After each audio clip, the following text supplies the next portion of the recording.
yourself comfortable, and we'll be ready for your opening remarks. Okay. Well, thank you for spending time with me today. I serve as an elected member of the District Court Commission for 2B, so the area to the north and to the northwest of where we're sitting today.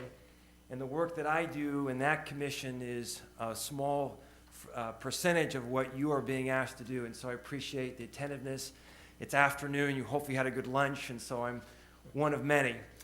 I thought it would be helpful to bring a little show and tell today. So these are the cases that were issued by the Iowa Court of Appeals last Wednesday. There are 65 opinions.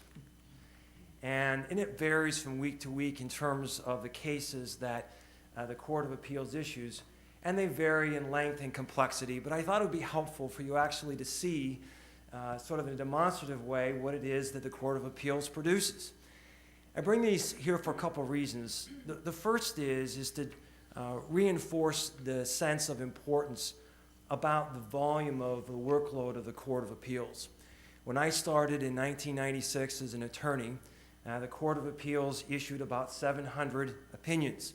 A couple years ago, it was nearly 1,400 opinions. So the workload of the Court of Appeals is heavy. And the reason why that's important is because as the volume of the cases increases, it makes it more challenging to have a meaningful review of these cases. Now, you would expect the vast majority of cases that are reviewed to be affirmed. And in this group, almost all of the cases, the district court or the juvenile court was affirmed. That makes sense, and I think that's appropriate. The question is the margin, because not every case should be affirmed. And so it's important and critical that you select judges for the Court of Appeals that are willing to do the hard work to provide that kind of meaningful review. And a second aspect of that is that for all practical purposes, it's actually the Court of Appeals that is the court of last resort. The Supreme Court takes proportionally a very small number of cases. So those people who are going to get their final word, their final say in the process, they're going to get that from the Court of Appeals.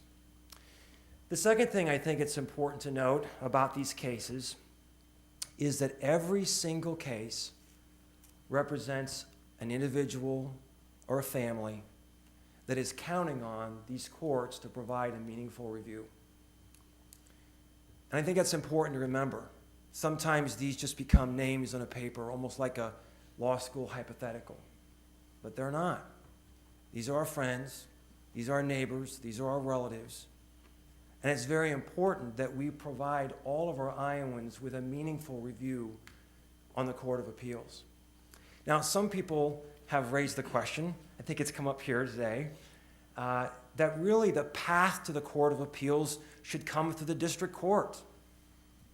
Well, I think there's actually a good reason why the rules didn't create that as a prerequisite. They certainly could have, but they didn't.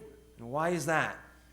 I certainly think there's great value in serving on the district court, but I think the reason why the rules did not include such a prerequisite is because they believe, and I believe, that there's great value in having practitioners who work day in and day out with people who have real needs to have an input in this appellate process. Just this week, I worked with a family who lost a loved one because of suicide. I met with a lady in the hospital who's facing cancer and will not live much longer. I helped a young couple put together a will for the first time. I helped a young couple with a real estate closing. They're buying their first house. Now, this isn't unique to me. Lots of lawyers all over Iowa are doing this kind of thing. But for nearly 23 years, I've served on the front lines working with Iowans in their daily and oftentimes critical life needs. And I believe that's an important skill set, an important set of lenses to bring to the role of the appellate court. And so with that, I look forward to questions today. I sort of hope that the majority of our time could be spent dialoguing about these important matters. I'm happy to field your questions. Thank you very much, Ms. Pearson. Yes, thank you very much for being here. Thank you for your application. Help us to maybe learn just a little bit more about your experience and how it would benefit and add value to the Court of Appeals with the work that you do in addition to in your professional field, but you are involved with a lot of organizations in your community and outreach and helping others. Tell us how that kind of shapes or adds added value to your background and your experience. Yeah, I to appreciate serve. that question very much. So if you were to interview me nearly 23 years ago, you'd met a very different person. I take the issue of pro bono service in the community very seriously. And so my work, doing pro bono work, my service on the Ames City Council, working with indigent clients, has given me a different perspective.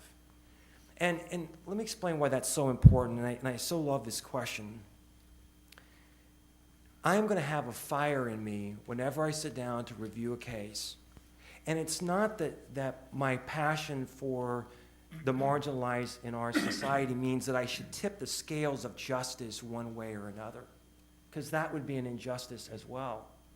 But what it does mean is that I'm going to, on every single case if given the opportunity to serve, provide a very meaningful review. My goal is to be the kind of judge you would want and I would want to have if we were in this situation. This idea of applying the golden rule works very nicely in the appellate courts. We want to provide our Iowans with the same type of review that we would want to have in that situation. And it's very much changed me. A second aspect I would say too, my work on the city council makes me a little bit different in that in the appellate process, you're working in a collaborative fashion. It's not just you. And so over the last 5 years, hopefully I've learned and I've grown in my ability to play well in the sandbox. And that means learning how to listen carefully and respect people who think very differently than you to reach consensus. And I think that's been a helpful shaping influence. Thank you. Ms. Bowden? No questions. Mr. Berger? No questions. Mr. Diaz? So, have you been watching this before today? I have not, but I have This had morning? people who have texted me, Tim, they've asked this question. So, if they had texted, they'd know that I'm on this issue of lawyers versus judges. Sure. And obviously, that clearly affects you. And you talked a little bit about that. So I want you to talk a little bit more about what skill set you bring that allows you to sort of skip this district court judge place and go right to a court of appeals. And the second question I have is, last time you were here, your family came. So what happened this time? Well, my family is all spread out, and I have a son that's doing doctoral studies at Virginia Tech, and so he wasn't going to come back for this, and a daughter at Iowa State, and a son at Ames High, and so everybody's sort of spread out. Thanks for asking about them. You have a good memory. I think it's a fair question about the district court. The phrase I use is judicial horsepower, and you need to make sure that you send candidates to the governor who have sufficient judicial horsepower. And I think you can look at the resume that I have. You can see the kind of presentations that I do. I don't know anyone who has done this kind of level of presentations that I do. And I don't have anything to prove. It's because this is the way that I give back to the bar that I love. And I think that the kind of presentations I do are indicative of what I am capable of. I'm sort of a nerd at heart. I was the lead articles editor in my law review. I have a high capacity for pain, and I read a lot. And so I think those are skill sets that would help me in reviewing cases and writing what I hope would be concise and thoughtful opinions. Ms. Law? Thank you, Tim. As you well know, I'm a real estate practitioner as well, and I do think there's a role for a transactional attorney on the Court of Appeals. Can you explain just a little bit more of what you would bring to the court in that regard? Sure, thanks, Kathy. So part of the reason why I'm here is because I had lawyers all over Iowa come to me and say, Tim, it would be beneficial to have someone who does the kind of work that I do providing that set of eyes on the cases affecting Iowans.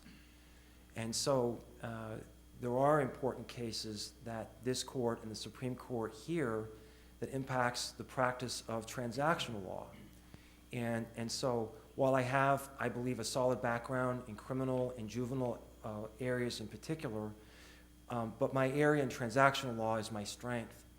And so I spent nearly 23 years helping people with various transactions. And it's important that you have a court that has some sense of what these kinds of cases are about. And so if you spent your whole life prosecuting cases, there's value in that and time on the bench. But if you've never examined an abstract or helped someone with a will or probated an estate, I think you're missing something a little bit in terms of a voice in the court. So when we talk about diversity on the court, I think one aspect of that should be a diversity of practice areas. I think that a well-balanced court should also take that into consideration. Thanks for asking that question. Mr. Bevel? No questions. Mr. Sukup? Good afternoon. Last time you submitted an article you done on confidentiality, and I didn't know if there's anything you wanted to expand on that or with e-files and communications. Great. That area was very interesting. So every year for the last 3 years, I've been giving an ethics presentation to the bar. We call it Last Chance Ethics. And there had not been a presentation on confidentiality for some time. And it's an important area because this is clearly not an area affecting just transactional lawyers. It affects everyone. And so I think it's important that we have a robust understanding of this area of law, particularly with all the changes that are happening in terms of technology. The role of the attorney in terms of safeguarding client information has never been more difficult. And so that presentation was done to provide practicing lawyers with a summary of what the current state of the law is in confidentiality, privilege, and safeguarding information of our clients. Thank you. Yep. Ms. Sinclair? No questions. Ms. Diekma? Thank you. Mr. Gartin, you teach trial advocacy, a law course, to juniors and seniors in college, not law students. Tell me the one thing you want them to take away from that course regarding lawyers in general or the law. What's important for you to impart to them? Yeah. I love teaching this class, so thanks for asking that. So it is sort of interesting. So I use the same textbook, the Maui textbook that many of the lawyers had when you took trial advocacy in law school. And I work with some extremely bright juniors and seniors. And I'm pleased to say that I've done this long enough now that I actually have some students who have gone through law school or are now practicing in Iowa. And so it's been sort of rewarding. And I hope that what I impart to them is a deep love of trial practice. I love the courtroom. I think it's an amazing place. And I want to whet the appetite of students that this can be a very important part of their life. You know, most lawyers are not trial lawyers. And many of you who are lawyers here are trial lawyers. And I certainly would want to encourage people who are interested in the law to consider trial advocacy. Thank you. It's another sort of interesting part about this. The statistics are a bit concerning that we're seeing a declining number of jury trials in the state. And there are some structural reasons for that. We're doing a lot more with mediation. But I think it's very important around Iowa that we have a strong and robust trial bar. Mr. Goodwin? Thank you, Your Honor. Mr. Gartin, thank you for your application. Before you got into the room today, we had another candidate that is also a transactional lawyer, and I am impressed by your candidacy, so I want to say that to your face because I said it while you were out of the room. The trouble I have with your application is that there's something that's got to be transcendent about being a lawyer and becoming a judge that would qualify you to sit on a court that sees 34% domestic cases and 38% criminal cases, cases that you either never touch or rarely come in contact with. And I'd like you to help me appreciate what it is that's transcendent, that is not specific to an area of practice, that equips you to to join the Court of Appeals and pick up a stack like that of child support cases, divorce cases, China cases, termination of parental right cases, and work with 2 other judges and go toe-to-toe in deciding what the outcome of those cases are going to be. Yeah. Anyone else have any questions? No? No? No, it's a weighty question. I wouldn't be here if I didn't have enough belief in myself that I would add an important voice to the appellate review process. And I've done enough juvenile work that I'm very comfortable with reviewing those kinds of records. I have not practiced in family law, but there isn't a lawyer who's touched every single area of law. And so what you should be looking for is someone who has the willingness to do the hard work of learning those areas. I read widely. I read all the Supreme Court decisions, and I read widely through the Court of Appeals decisions. And I read a lot in general. And so I'm very comfortable with pursuing an area of law that I haven't practiced in personally, doing the heavy lifting of learning that area, and then providing what I would want, that meaningful review. Thank you. Mr. Bloom? No questions. Ms. Conover? No questions, thank you. Ms. O'Brien? I'm sorry, I forgot Mrs. Roberts. It's just getting too late then. Mr. Gartin, you've done a very thorough job of talking about your experience and what that would bring to the Court of Appeals. Have you thought about what might challenge you the most in serving on the Court of Appeals? Sure, that's a great question. This is not without a great deal of deliberation on my part. To pursue a position on the appellate courts means that I would leave my practice. And I love what I do. And I am reluctant to leave it. But I do so, I submit myself as a candidate because I believe that there's a greater good that I could do in the appellate courts than I could in my community. That was difficult. I have a very solid team in my office. I love these people. But I love the variety of what I do day in and day out and helping average people with very difficult life situations. I would miss that. But it is only because it's important to have voices like mine in the Court of Appeals, which I believe are lacking, that I think that it's worthwhile for me to leave that which I love to pursue something to help the 3 million Iowans that would benefit from that perspective. Okay, now Ms. O'Brien. So what would be the most difficult thing for you to adjust to or cope with on the Court of Appeals? Well, I think it would, I love lawyers. I have a deep, deep love for what lawyers do every day. And it would be a shift of leaving serving the people that I love. And the way that I have explained this to myself, because I had to persuade myself before I could ever think of trying to persuade someone else. And it's simply because when I weigh these two directions, I believe that there's a better and more important benefit for the people outside of this room than for the number of people that I can help in my practice. So I think what you're saying is it's not anything in particular that has to do with the work or the tasks or the discipline or the new areas. Nothing about the Court of Appeals work that would be most challenging for you, but just saying goodbye to your current life. I think that there's a sense that I would probably answer that question differently in 6 months if I was serving on the Court of Appeals. It's a daunting task. Those people who are doing this work are doing heavy lifting. But that's what I do now. I work 50, 60 hours a week. That's not an unusual thing. That's my normal cadence. And so I bring that engine to the task, and so there may be things that I just don't appreciate that I don't know about yet.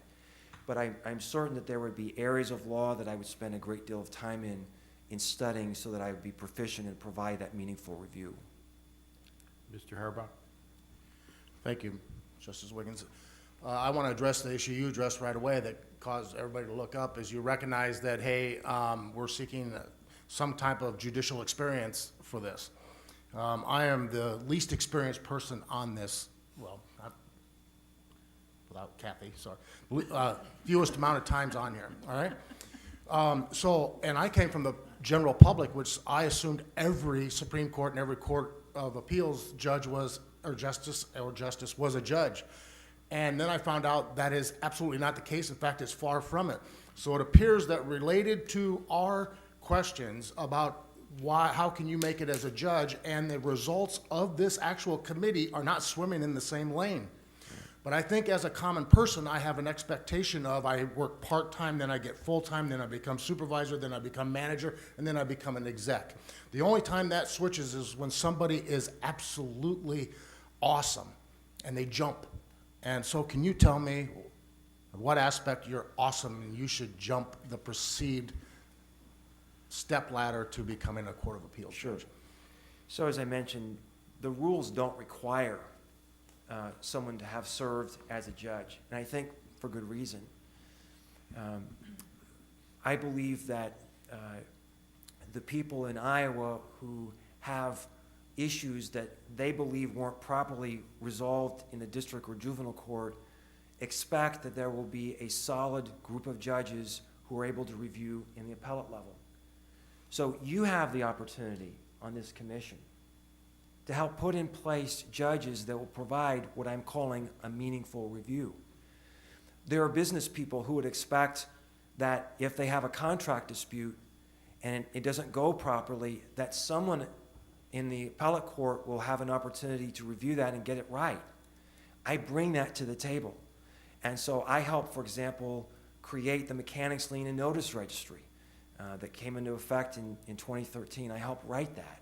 I've done a great deal of work in business law. I think these are things that are important for the general public, that we have, again, this diversity.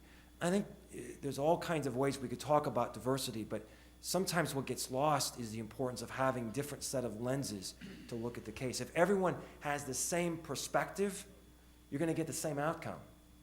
And so having a variety of different voices, I think, is imperative to having that meaningful review. Thank you. We seem to run out of time again, Mr. Gray. I'm sorry. It's quite all right. But thank you very much, and we wish you the best of luck. Thank you for your deliberation and time today. Thank you.